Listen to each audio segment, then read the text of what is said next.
Hi there, I'm a Rainbow, and this is Township Tale, tips and tricks for complete beginners.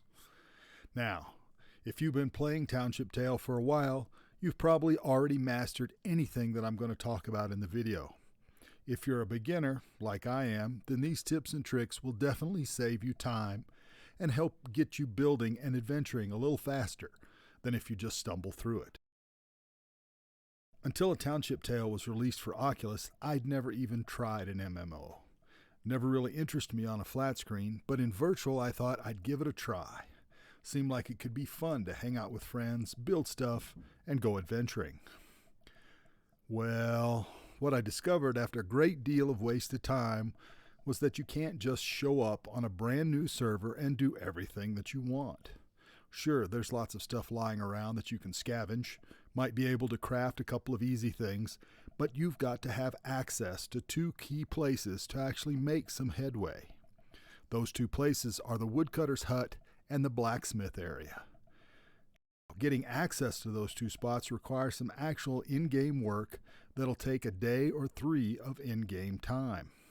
You're going to want to explore when you first get there. Have at it. It's great to look around and get the lay of the town and the surrounding area. While you're doing that, you'll find all kinds of stuff that you can pick up. Here's where tip number 1 comes in. Just leave stuff where you find it unless you absolutely need it right now. With the pack you built during the tutorial, your belt pouches, and your 2 tiny hands, you can carry 12 items. It'll fill up quick if you're trying to pick up all the neat stuff you keep finding but probably can't use yet. I wasted way too much time trying to sort out stuff I thought might be useful. Tip number 2 is knowing what you need to start with. Here's what I recommend. Rock, flint, grass, and sticks. You can never have too much grass or sticks, so gather to your heart's content or until you can't pick up anymore. The trick for this is to make sure the rock you pick up makes sparks when you hit it against the flint. Attach one rock to a stick and you've got a hammer and a weapon. Attach a flint to another stick and you've got another weapon. Bash them together and you can start a fire. Now, here's a trick that I figured out the hard way. Once you have at least 2 of something in a pouch or in your pack, when you grab them, you can turn that into a vacuum cleaner for the same type of item. Just hold the bag down next to it on the ground and it'll suck it right up. Saves a bit of time when you're gathering a lot of resources. And you're going to be gathering a lot of resources. By now, you started burning energy, so this brings me to tip number 3. Nutrition is important, and you've got to eat right to keep your strength up. When you hold up either hand, you'll see a red band, which is your damage counter, and an orange band, which is your health.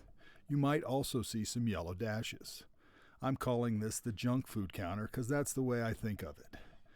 Now, there's an important relationship between the junk food counter and your health. If you have 5 yellow dashes, then you won't be able to eat. If you can't eat, your health continues to drop. If your health drops low enough, you die. Seems simple enough. However, there's nothing telling you what to eat and what the relationship is between the different kinds of food. The trick to this is that there's 3 very easy to find food sources right off the bat. Mushrooms, chickens, and blueberries. They're just lying around for the taking. Mushrooms are lying around everywhere, chickens are scattered throughout the town, and there's blueberry bushes past the town hall. Since it's super easy, go bash some chickens with your rock hammer or your flint hammer and gather up the drumsticks. I'd start with that. There's at least 3 running around the middle of town. They always come back, so don't feel bad about killing a few. Tip number 4 is important. Don't eat the raw meat. Yes, I absolutely made that mistake, and it resulted in me dying in game multiple times. It will peg the junk food counter and give you very little health in return. This prevents you from eating other things. Do it repeatedly and you will die. I'm embarrassed that it took me several days of game time and more than a few IRL hours to figure this out. This brings me right along to tip number 5. Making a fire and cooking is very easy. Doesn't matter where you're located outside. Throw down some grass, it'll flatten itself. Put at least 2 sticks on it, spark it up or light it with a torch, and you've got a fire going. Place whatever you want to cook next to the fire, not in it. Watch it for a bit. Once it changes color, pick it up. It's ready to eat or to store. The trick here is to cook a lot of stuff at once. It'll save time, and you can store it on a shelf or pack it to eat later. I'd like to remind each of you that you have a YouTube superpower. It is that like button. If you're enjoying what I've done so far, take a second to hit it. It'll help promote the channel and recommend it to other viewers. If you haven't subscribed already, you might think about hitting that button now. Tip number 6 is my last food tip. Blueberries are a superfood. Each one gives you a little energy, but do not add up on the junk counter at all. This means you can munch them to just keep your energy up or to top off after having some chicken. I try to keep a pouch with me all the time. There's a trick to the berries though. Blueberries provide the most energy when they're a dark blue color and lying on the ground or in the bush still. If they're a lighter blue and in the bush, they don't provide as much health. The bushes have a cycle. They'll bud, they'll bloom, then they'll fruit. So, blueberries might not be available every time you go by the bushes. Now that you can survive without dying of hunger, it's time to get to the woodcutter's hut.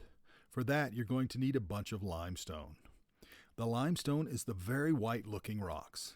Now, there's no sign telling you where the woodcutter's hut is, but if you go outside of town, you'll find a demolished bridge made of limestone. That's the one you need to rebuild. It takes 250 pieces to get the job done. The best way to get those pieces is using a rusty pickaxe. Tip number 7 is to go to the mine and find 3 rusty pickaxes. Why 3? Because they're rusty and tend to break fairly easily. You'll need at least 2, but probably 3 to break up the big rock into little rocks. When you're up there, you'll also find a whole bunch of limestone to break up. The trick is to look for the pickaxes on the hillside just outside the mine area.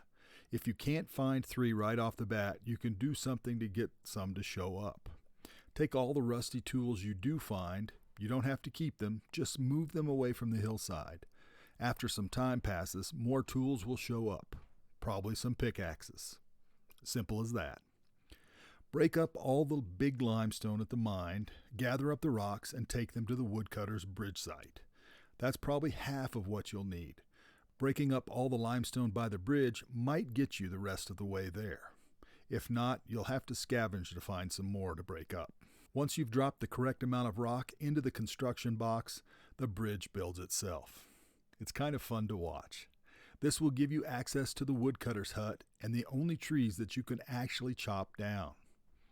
You'll have to pass the hut and cross a wooden bridge to get to those trees. Those chopped up logs will eventually get you access to the blacksmith's area. You won't need an axe to start with because of tip number 8. There's a brand new axe just waiting for you by the trees. Once you use it, you'll quickly see the difference between a new tool and the rusty ones you've been able to pick up. Tip number 9 comes with a caution. When you're chopping the trees down, don't go too far down the canyon you're in. There's some tree creatures just waiting to come after you. You might be able to stop one, but you can't stop 2 or more. Trust me, I tried. Go ahead and chop down all the trees. They'll grow back and you can come chop them down again. Initially, these will get you about 1/3 of the wood you'll need. Here's a trick. There's a small pool of water on the side of the canyon.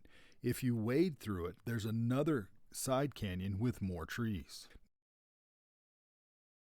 You'll need to make a few trips to gather enough wood to build the blacksmith stairs. Don't forget to grab grass also. Once the stairs are built, you can get to the blacksmith's. Then it's time to start smelting. But that'll have to be another video. These tips and tricks will get you set up faster in-game, and you'll spend less time wandering around being frustrated. Trust me, I had enough frustration for all of us. If you've made it this far, I'd like to extend an open invitation to come play with me on my server. I believe this whole game will be much more fun with more people playing. I've already done some of the groundwork and opened up other parts of the map. You're welcome to come in, with or without me, and learn about this very interesting new world. If you're interested, drop me a DM on Discord or hit me up in the comments.